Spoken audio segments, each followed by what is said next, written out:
Excuse me, actually నేను strangers pics తీసి నా ఇన్స్టాలో పోస్ట్ చేస్తూ ఉంటాను. సో మీకు ఏమైనా ఇంట్రెస్ట్ ఉంటే కొన్ని పిక్చర్స్ క్లిక్ చేద్దాం.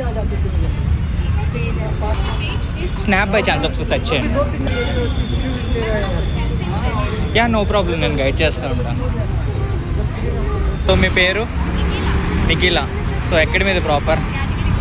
యాదగిరిగుట్ట. ఏం చేస్తూ ఉంటారు? బీటెక్ స్టడీంగా. సో మీ హాబీస్ ఏంటి? క్లాసికల్ డాన్సరా? ఎప్పటి నుంచి నేర్చుకున్నారు క్లాసికల్ డాన్స్? సెకండ్ క్లాస్ నుంచి. డాన్స్ చేస్తారు ఇప్పుడు?